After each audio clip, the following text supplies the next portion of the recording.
Jangan bikin tempat produksi sendiri kalau mental lu nggak kuat. Hampir rata-rata pekerja borongan sepatu itu nggak bisa ngejar waktu gitu loh.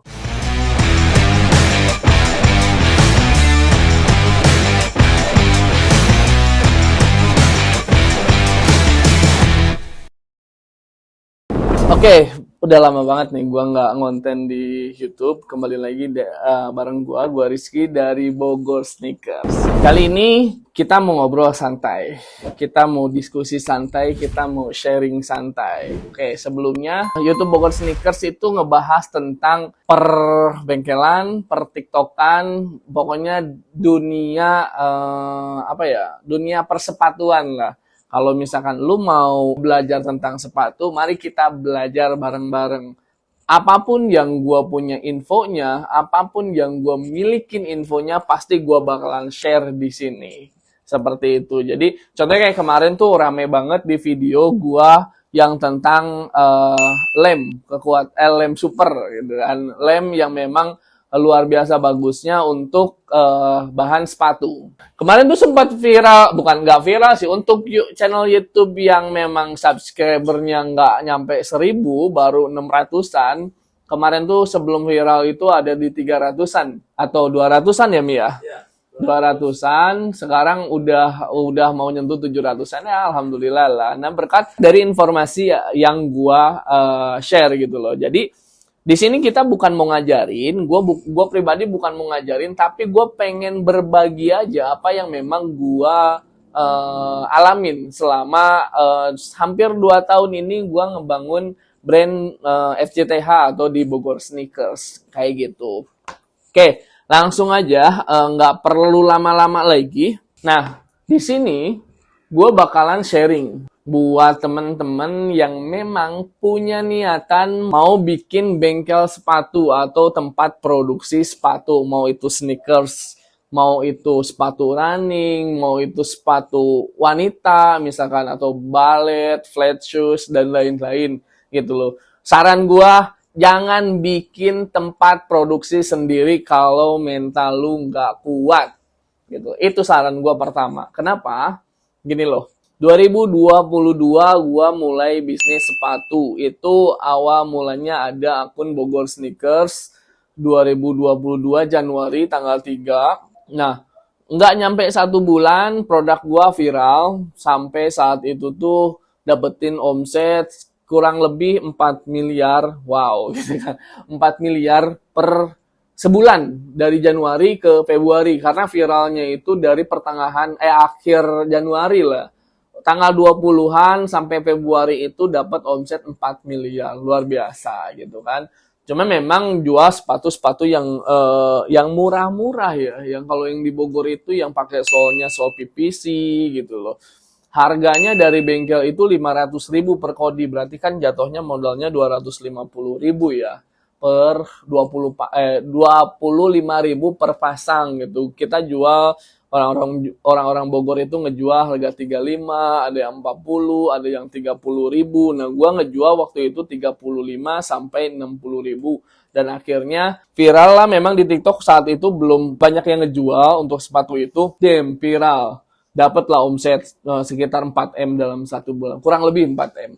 Gue mikir karena memang saat itu barangnya itu tidak mencukupi, banyak barang masuk, banyak orderan masuk, tapi barangnya kurang memadai. Akhirnya gue nyari ke sana ke sini, masuk ke bengkel-bengkel rumahan, ke home industry rumahan, gitu kan. Akhirnya dapet tuh yang bisa produksi 1 minggu itu 400 atau 300 kodian lah ya, 6.000 pasang. Dan itu pun gua pakai yang namanya broker atau calo lah intinya mah ya. Calo akhirnya dia punya kenalan bengkel-bengkel, beberapa bengkel, akhirnya bisa lah 1 minggu 300 sampai 400 kodi. Bisa tuh. Akhirnya barang gua kekirim semuanya aman. Terus berkelanjutan, orderan terus. Sehari itu 3.000 pasang, sehari 2.000 pasang, hampir gila memang gue. Tapi enjoy aja, nikmatin. Toh namanya juga usaha kan. saat itu karena memang pengirimannya 14 hari itu di TikTok, bisa lama banget. Jadi ya udah santai aja gue bilang. Karena memang kapasitas produknya segitu, ya udah mau nggak mau terus-terusan aja tuh dibombardir sama customer palingan kapan dikirim dan bla bla bla bla. Ya udahlah nggak masalah. Nah, dari situ gue main ke bengkel, akhirnya gue sempat kepikiran lah kenapa gue nggak bikin bengkel sendiri. Gue duit punya, kasarnya walaupun gak gede-gede amat dari modal dari ladang itu kan jualan.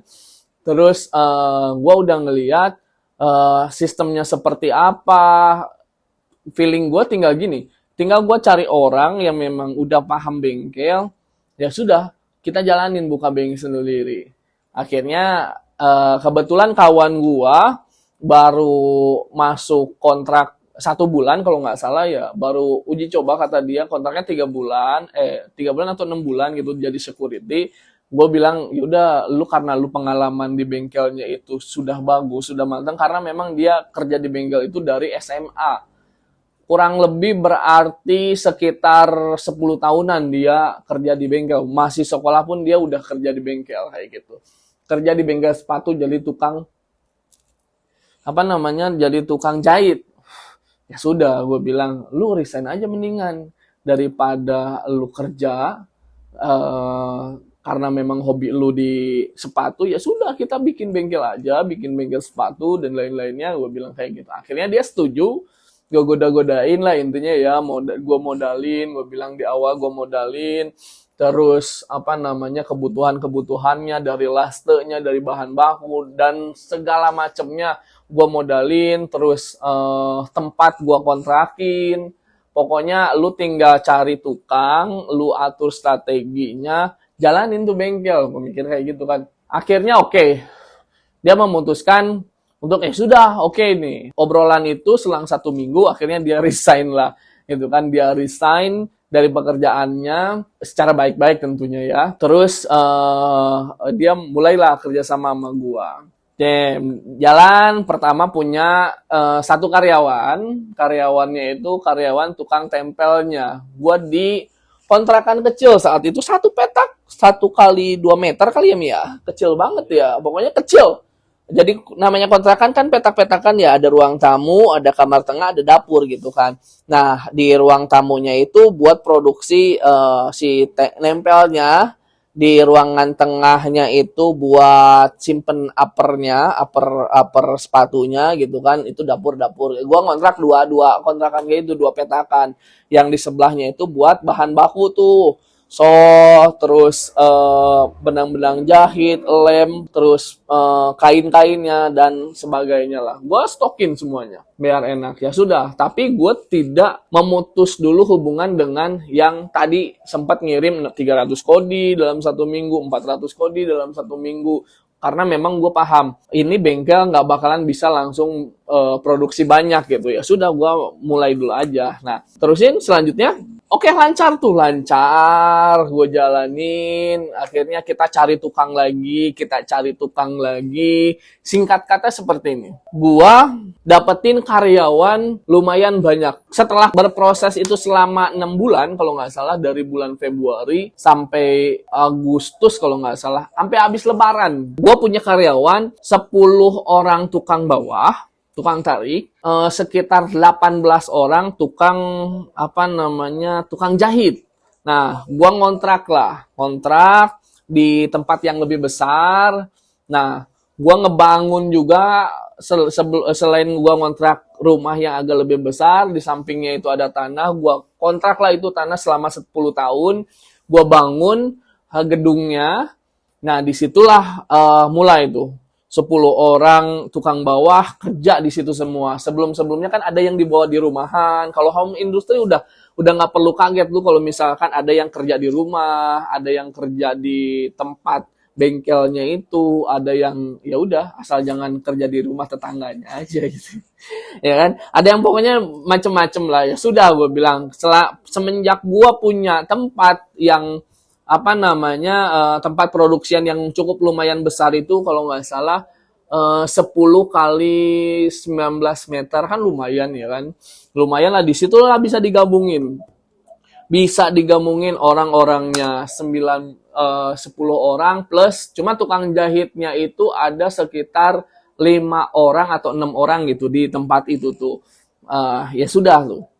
Nah, awalnya awalnya apa ya, lancar-lancar aja gitu loh. Cuma kan ada tuh setelah itu kendala-kendala tuh datang gitu loh. Namanya kita pertama gini, namanya kita berbisnis jualan itu ada naik turunnya kan, omset ada naik turunnya, naik turun seperti itu. Nah, di mana gua ada penurunan, resikonya pertama itu ketika kita punya penurunan omset, ini orang-orang yang ada di bengkel itu apa ya? Kalau gua sih gini ya, mandangnya, gua nggak mungkin eh, langsung mem-PHK gitu loh, atau memberhentikan gitu kan, langsung memberhentikan. Udah, lu nggak usah kerja, lu nggak usah kerja, lu nggak usah kerja. Gua nggak bisa seperti itu orangnya. Tapi ya sudah. Nah, resiko kita ketika misalkan kita punya bengkel, kita harus suapin terus pekerjaannya. Walaupun kita lagi nggak butuh nih, kan omset turun. Kalau misalkan barang produksian terus naik, kasarnya, ya kan produk nanti bakalan tertimbun lah kasarnya. Banyak banget. Sedangkan saat itu dalam 10 orang tukang tarik itu minimalnya itu bisa 3 satu hari 3 kodi, ada yang 4 kodi, berarti kan 40 kodian. Taruhlah rata-rata 30 kodi dalam satu hari. Kalau misalkan dalam satu minggu itu 150 kodi dalam satu minggu gitu kan. Karena dihitungnya 5 hari dia kerjanya, Senin, Selasa, Rabu, Kamis, Jumat. Jumat itu ngelembur dia. Biasanya kalau home industry itu ngelembur sampai pagi. Sampai ke subuh gitu kan. Bisa sampai, pokoknya rata-rata di 30 kodi lah kita bilang. Berarti ada 150 kodi. Memang kalau misalkan orderannya kenceng, 150 kodi itu nggak akan berasa apa-apa. Atau cuma 3.000 pasang kan.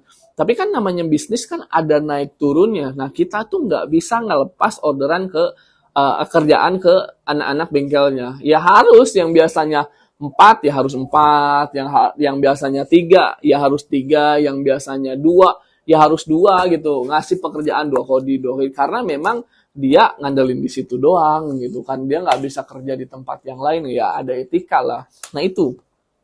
Terus setelah itu ya syukur-syukur naik lagi. Tapi enak sih kalau misalkan apa namanya, kalau punya bengkel. Ya balik lagi, ada enaknya ada nggak enaknya. Ntar lah, kalau enaknya gue bakalan bahas di akhir-akhir. Yang penting yang nggak enaknya dulu, biar lu pada tahu apa enak nggak enaknya. Pertama itu kita harus support terus pekerjaan ke anak-anak bengkel itu, karena gue nggak mau sama sekali mem-PHK gitu loh. Terus kedua, antara tukang tarik dengan tukang jahit itu harus dominan tukang jahitnya. Kenapa? Kalau misalkan tukang jahitnya sedikit, tapi tukang tariknya banyak, itu bakalan keteter luar biasa. Kasarnya gini, tukang tempel atau tukang tarik itu bisa ngerjain 3-4 kodi dalam satu hari. Tapi kalau tukang jahit itu belum tentu. Paling jago-jago 2 kodi dalam satu hari. Nah itu makanya kenapa gua perbandingan itu 2 kali lipat. 10 tukang bawah, 18 hampir 2 kali lipat, 18 tukang jahit. Nah, seperti itu. Itu harus mendominasi lah kasarnya. Harus bisa lebih banyak tukang jahitnya. Seperti itu. Kalau misalkan tukang jahitnya dikit, udah, lu nggak perlu cari tukang tariknya banyak-banyak. Jadi harus 2 kali lipat.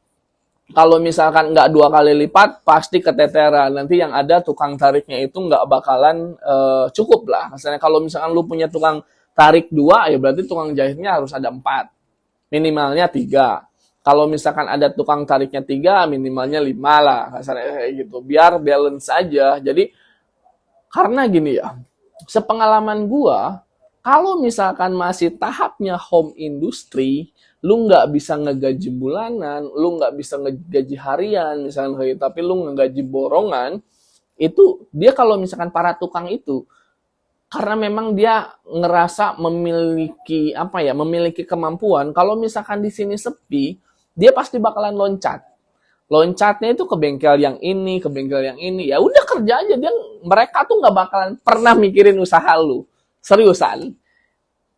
Adapun yang memikirkan pasti ada, cuma lebih banyaknya itu yang memang memikirkan perutnya sendiri gitu loh. Karena ya gue nggak mandang itu hal yang negatif, tapi ya memang karena memang dia itu butuh uang.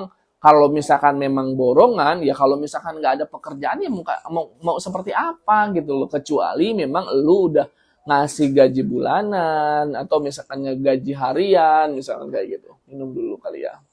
Itu beda cerita. Karena memang di sini pengrajin-pengrajinnya itu kerjanya borongan, ya kalau misalkan nggak ada kerjaan, dia pasti loncat ke bengkel yang lain. Nah, disitulah yang gua nggak mau, karena ngebangun tim itu agak ya gampang-gampang susah gitu. Dibilang gampang ya selektif gue juga ya, nggak mau asal masukin orang.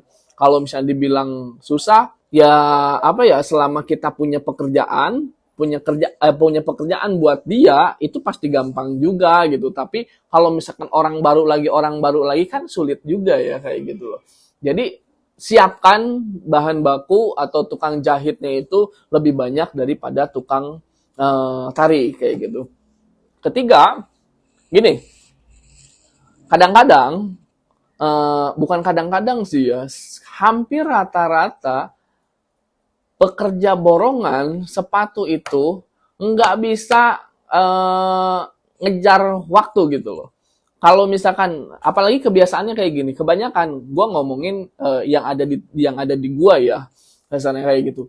Sepengalaman gua, mereka itu susah banget kerja mulai dari hari Senin, kayak gitu. Gua nggak tahu kenapa saat itu sebelum gua megang semuanya ya, kerja itu pasti aja ada yang kerja mulai dari Selasa,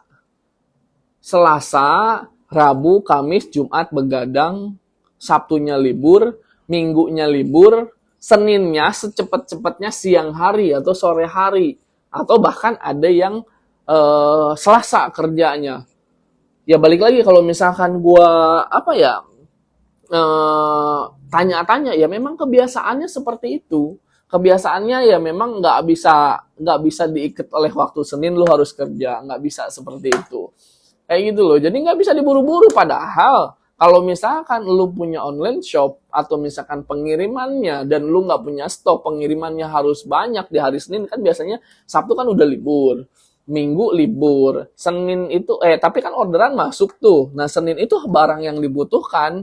Waktu dulu gua agak sulit karena memang yang dari 10 yang kerja cuma 2 orang hari Senin. Nanti tuh bakalan full timnya itu hari Selasa gitu loh. Hari Selasa baru tuh full tim. Apalagi Jumat malam Sabtu itu pasti full tim sampai pagi lagi gitu loh. Bahkan gue selalu bilang kayak gini, coba deh hari Jumat jangan begadang tapi Senin masuk. Dia bilang kayak gitu. Oke bos, tapi ada aja yang kayak gitu kan. Bahkan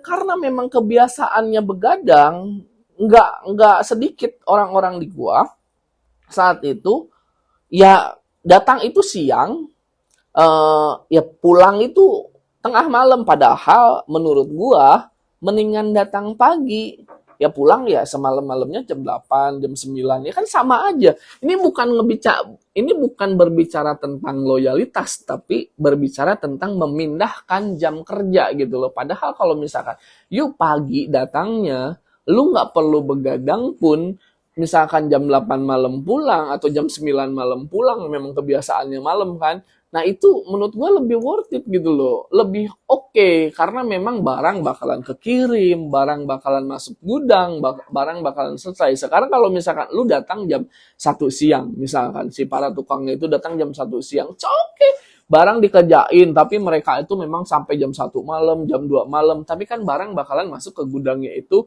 jam besok paginya. Nah, gue berpikir gimana caranya merubah sistem atau kebiasaan yang ada di sini. Gue nggak mau bekerja sampai seperti itu gitu loh, sampai jam 2 malam, sampai jam 3 malam tiap hari gitu. Gue nggak mau seperti itu. Gue diskusi lah sama para tukang, ya susah bos, dia bilang kayak gitu kan, karena memang kebiasaan. Oke, gue bakalan rubah, gue bilang. Kebiasaan-kebiasaan yang menurut gue kurang pas aja gitu loh. Sedikit demi sedikit dirubah. Akhirnya ya alhamdulillah mereka mau ngikutin apa yang gue instruksikan. Mulai kerja dari hari Senin. Akhirnya setelah gabung sama gua hampir 1 tahun, mereka kerja mulai dari hari Senin. Mereka datang ya nggak nyampe jam 8 tapi jam 9. Jam 9 apa namanya pagi lah. Pulang misalkan jam 7 jam 8 malam gitu kan. Mereka pulang. Dan nantilah kenapa bisa gua atur seperti ini, nanti gua bakalan bahas di apa namanya di ujung video seperti itu. Terus next apa kesulitan yang kendala-kendala yang berikutnya itu mereka apa ya namanya borongan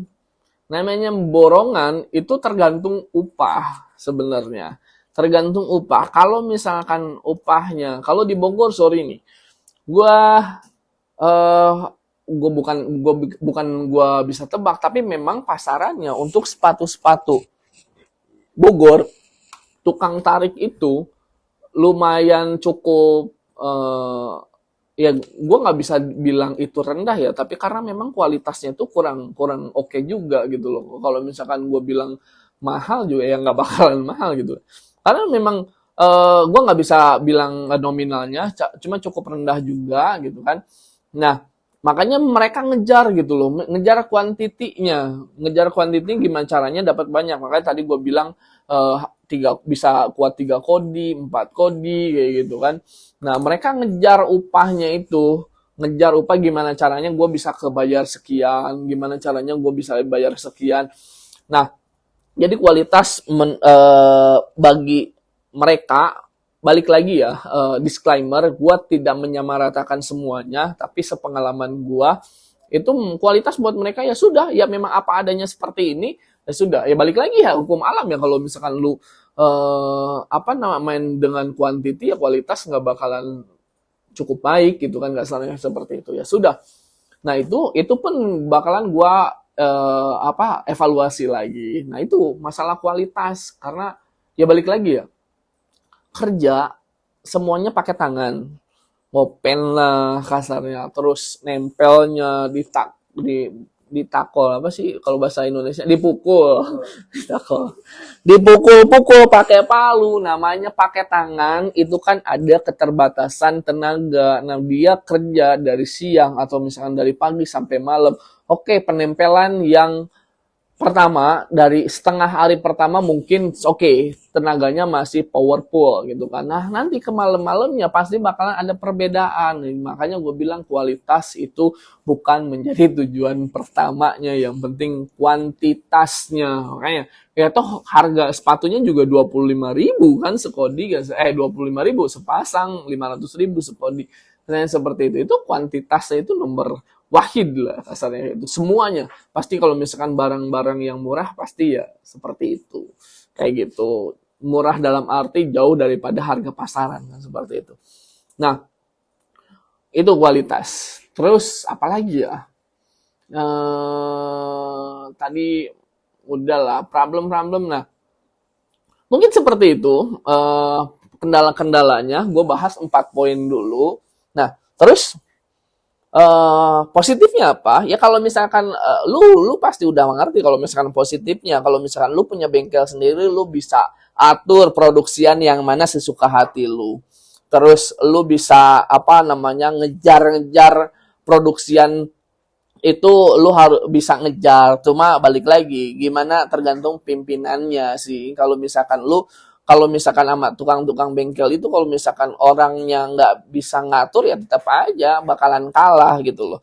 Terus plusnya lagi ya waktu, ya tadi gue bahas waktu bisa lebih fleksibel, lu ngerjain yang mana, size berapa, dan lain-lainnya. Nah, salah satu kenapa gue mikir mau buka bengkel, pernah mikir kayak gini, gue bisa memproduksi, misalkan kan kalau misalkan bisnis sepatu itu kan nggak nentu ya, size-nya itu nggak nentu, bahkan nggak sedikit kalau misalkan di gudang itu banyak size mati. 39, size 39 sama size 43 itu pasti banyak yang tidak kejual. Kalau misalkan lu beli putus, contohnya kayak gini, lu beli 1 kodi nih, jebret datang 1 kodi, berarti kan size 39-nya ada 4 piece, size 40-nya ada 4 piece.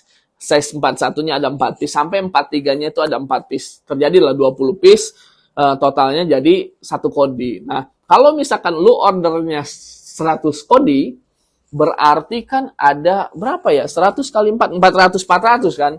Size 39 400, 40 400, 41 400, dan sampai 43 400. Kalau seminggu 100 kodi, dan kalau misalkan size 39-nya itu seminggu kejual cuma 30 piece, ya lu bakalan 370-nya itu bakalan nganggur di gudang lu. Nanti minggu kedua nambah lagi, minggu ketiga nambah lagi, minggu keempat nambah lagi, dan akan seterusnya. Akhirnya gudang lu dipenuhi dengan size mati. Kayak gitu. Karena memang kalau misalnya jualan sepatu pasti. Kalau momentum lu lagi pelajaran baru, tahun ajaran baru, anak-anak sekolah, SMP, SMA, pasti yang dicari size 39 40 pasti habis tuh. Ya pasti ada momen-momennya seperti itu. Nah, pasti cuma ya itu di hari-hari biasa size matinya pasti banyak. Makanya gue mikir kenapa gue bikin bengkel itu, ya itu salah satunya. Gue bakalan produksi size 40-nya doang semuanya. Size 41-nya doang semuanya. Nah, cuma kendalanya ya memang lu lastenya cetakannya itu harus banyak gitu loh. Karena kan satu sepatu, satu size itu cetakannya satu gitu ya. Kalau misalkan lu mau produksi 42 semua dengan 10 tukang misalkan kayak gitu, berarti kan satu cetakannya itu harus ada sekian ratus kayu gitu kan, sekian puluh cetakan seperti itulah. Nah, itu modalnya cukup lumayan besar juga kayak gitu. Oke lah. Ya itu enaknya seperti itu, lu bisa ngatur. Akhirnya gue bisa ngatur tuh, jadi hampir nggak ada size mati di gudang gue. Makanya semuanya paling yang nggak kejual itu sol yang belum jadinya itu kayak gitu. Itulah triknya gitu. Terus gue bisa manage orang-orangnya, gue bisa manage bahan baku dan lain-lain, terus HPP bisa ngepres kayak gitu. Itu aja sih paling yang kelebihannya kalau misalkan lu punya bengkel, tapi kendalanya cukup lumayan banyak, tapi kelebihannya ya cukup sedikit menurut gua gitu loh. Banyak kendalanya sebenarnya kalau misalkan kita nggak kuat. Makanya gua di awal bilang jangan bikin bengkel atau bikin produksi sepatu kalau misalkan lu nggak kuat mental. Karena apa? Gini ya. 1 bulan pertama gue lancar, 2 bulan pertama gue lancar, 3 bulan pertama gue lancar. Nah, setelah 1 tahun ya ada beberapa kendalanya itu, gitu loh. Karena gini, sistem gue udah rubah. Pokoknya pusing banget. Gue harus ngerubah sistem. Sistem yang tadinya upah borongan, gue jadi upah harian. Kalau misalkan nggak ada kerjaan, pasti gue boncos, ya kan. Terus yang kedua, orang-orang yang biasa kerja Selasa, gue harus lobby terus. Gimana caranya biar dia kerjanya itu sampai dari hari Senin sampai hari Jumat, nggak perlu begadang pun nggak apa-apa, nah gitu. Terus sistem pengerjaannya, gue bilang gue minta kualitas yang lebih bagus dibanding yang kemarin-kemarin kayak gitu. Nah, itu kan negosiasi harga dan segala macamnya gitu kan. Harga anehnya gini. Gua ngerubah dikit nih. Misalkan Kang Jahit nih. Jahit yang tadinya kotak. Masih jalan. Jahit yang tadinya kotak nih. Ya kan? Gue pengen agak miring dikit. Ya kan? Itu pun ngerubah harga. Itu pun ngerubah harga. Entahlah ngerubah naik 1.000 lah, naik 2.000 lah, kasarnya kayak gitu. Oke, nggak masalah. Tapi gue kurangin pekerjaannya. Misalkan yang tadinya miring nih, agak cukup sulit. Gue punya ide, gue punya ide nih, cepatnya kayak gini nih, dikotakin aja. Itu nggak merubah harganya. Aneh kan? Gue bilang kayak gitu kan. Aneh kan kasarnya. Ya memang itu mentalnya harus kuat. Kalau misalkan nggak diturutin, ya cabut gitu loh. Tapi alhamdulillahnya gue nggak gue bisa manage itu gitu loh. Gue minta hari Senin kerja, hari Sabtu itu hari Jumat itu nggak perlu begadang pun nggak apa-apa. Gue bilang yang penting masuknya itu jam 8 pagi. Ya menurut gua mungkin di Bogor satu-satunya bengkel yang masuk jam 8 pagi dan dari hari Senin mungkin ya. Gua di sekitar bengkel yang ada di tempat gua waktu itu ya cuma gua doang gitu bisa manage seperti itu serapi mungkin gitu loh. Karena ya itu balik lagi ke upah. Gua kasih harian, gua kasih upah lumayan tinggi juga seperti itu. Karena kalau misalkan nggak seperti itu susahnya minta ampun gitu loh. Nah, ketika pun upahnya ketika pun upahnya udah agak tinggi, nggak tinggi-tinggi amat sih ya, udah agak tinggi, tetap aja ada aja yang diomonginnya, gue kesel jadinya kan. Nih, gue bilang kayak gini, lu bagian ini, bagian ini, bagian ini. Nanti dia tuh bakalan cemburu-cemburuan sosial tuh sama sini. Ah, si ini mah kerjanya kayak gini. Ah, si ini mah kerjanya kayak gini. Padahal upahnya udah disesuaikan dengan hasilnya dia. Dia biasanya berapa gitu. Gua kasih harian, ada kerjaan ataupun nggak ada kerjaan, gua tetap gaji. Misalnya yang tadinya gua targetnya kan kalau misalkan 10 orang berarti 3 kodi 3 kodi 30 kodi turun misalkan jadi 30 kodi tetap kan pembayarannya gue sama aja kalau misalnya kayak gitu kan. Nah itulah jadi kendala-kendala seperti itu yang bikin mungkin lu bakalan nyerah kalau misalkan nggak kuat mental. Lu nggak kuat mental, lu nggak siap untuk mimpin banyak orang karena memang yang orang-orang bengkel itu, orang-orang produksi itu rata-rata umurnya kan sudah berumur, ya kan? Rata-rata di atas gua kan. Walaupun ada yang di atas gua 1 tahun, ada sih yang di bawah gua, misalkan setahun 2 tahun. Tapi rata-rata itu bapak-bapak misalkan kayak gitu kan. Ya memang udah berumur lah kasarnya kayak gitu. Kalau misalkan yang muda-muda biasanya jadi apa ya? Kalau bahasa Sundanya apa? Connect tuh apa sih? Apa ya? Pembantunya tuh apa? Helper. Bahasa Inggris lah ya itu mah ya. Helper lah kasarnya kayak gitu. Kalau yang muda-muda. Nah kalau misalkan yang seniornya itu rata-rata udah berumur. Nah lu harus siapin mental. Gimana caranya lu bisa mimpin mereka tuh. Dan kalau gua orangnya gua nggak bisa diatur. Rata-rata kalau misalkan di bengkel itu entah kenapa anak buah itu ngatur yang menjadi atasan atau anak buah ngatur bosnya. Gue nggak suka di situ, makanya gue selalu tanamkan di awal, lu boleh kerja di sini, gue bilang, cuma gue nggak mau diatur. Gue bilang seperti itu. Yang punya, bukan masalah kuasa atau punya duit dan lain-lain ya kasarnya. Karena ya gue harus mikirin produksian, gue harus mikirin penjualan dan lain-lain. Intinya lu nggak boleh neko-neko, gue bilang kayak gitu. Akhirnya terbentuklah tim yang memang lumayan cukup solid. Gue bilang setiap ada yang mau masuk kerja nih, gue nggak mau diatur. Titik. Lu kalau misalnya mau kerja, harus bener kerja.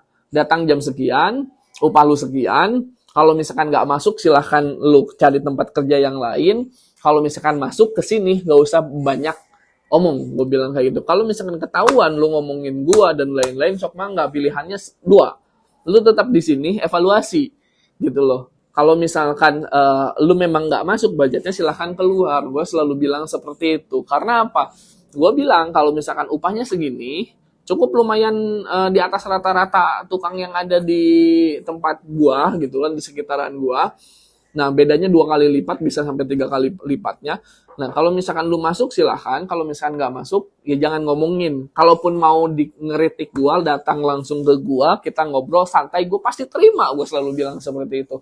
Dan nggak sedikit kalau misalnya yang kritik. Misalkan datang, bos mau ngobrol-ngobrol, oh gini, A, B, C, D, dan segala macam. Ketika dia ngobrol secara baik-baik, gua pun bakalan merespon secara baik-baik. Beda cerita kalau misalkan ada orang yang ngomongin gua di belakang, duitnya diambil tapi ngomongin iya gitu loh. Gua paling nggak suka seperti itu. Akhirnya ya pilihannya cuma 2, lu perbaikin. Gua nggak langsung mecat dia. Pilihannya selalu gua kasih 2 pilihan. Lu perbaikin komunikasi lu perbaikin sifat lu, atau kalau misalkan memang nggak bisa, ya udah silahkan cari tempat kerja yang lainnya. Seperti itu. Dan alhamdulillah selama setahun ini gua berjuang buat bikin tim yang lumayan solid, akhirnya kebentuk. Walaupun ada yang mencat seperti itu. Bagi gua seleksi alam itu hal yang wajar, di mana gue bakalan ngebentuk tim yang benar-benar oke menurut pemikiran-pemikiran gue ya, belum tentu pemikiran lu sama dengan gue gitu. Oke, minimal gue bilang kalau misalkan gue lagi saat gue lagi turun, lu bakalan ngerti. Ketika gue lagi naik, lu pun bakalan gue mengerti gitu loh. Jadi saling-saling aja kayak gitu. Gitu aja sih. Nggak jelas sih memang obrolan ini, cuma ya ambil aja sisi positifnya. Kalau misalkan lu mau sharing sama gue gimana caranya bikin bengkel, ketika pun memang lu nekat pengen usaha bikin produksi sepatu, ya sok mangga. Kalau misalkan menurut lo apa sih garing dan segala macamnya, sudah berarti memang bukan tontonan lu channel gue gitu loh. Karena memang gue sharing aja, bukan bukan mengajari, tapi sharing aja biar kita sama-sama tahu, biar ketika lu mau buka bengkel tuh ada plus minusnya gitu loh, agar lu tahu, lu biar pikir lagi. Menurut gue nggak usah, ya kan, banyak kok di luaran sana yang udah produksi, lu tinggal bayar gitu aja. Toh selisihnya tuh sedikit, asli. Gue bilang harga lu beli misalkan sekodinya 1 juta, ketika lu bikin bengkel itu nggak lebih daripada 100.000 asli. Kayak gitu. Cuma memang ya yang tadi aja, lu bisa ngontrol full produksian lu. Lu bisa ngonten di tempat produksi lu bisa ngontrol full produksian lu bisa gimana lu lah produksinya. Tapi kalau misalkan lu kerjasama sama bengkel, kemungkinan itu kecil. Walaupun ada yang bisa, tapi kecil lah kasarnya kayak gitu. Oke, gitu aja cerita gua hari ini tentang pengalaman gua bikin tempat produksi sepatu selama kurang lebih 1 tahun 8 bulan. Kalau misalkan lu suka, silahkan share. Kalau misalkan ada yang ditanyakan, lu tanyakan aja, langsung komen aja di kolom komentarnya. Kalau misalkan lu suka, langsung di like. Kalau misalkan nggak suka, ya nggak usah di like juga, nggak apa-apa. Jangan lupa di subscribe. Tetap lu pantengin terus di channel ini, karena gue bakalan sharing semua tentang dunia persepatuan atau tentang TikTok. Dalam hal ini apapun yang gue tahu, gue pasti bakalan share. Oke, gitu aja. Gue Rizky dari Bogor Sneakers. Sampai jumpa.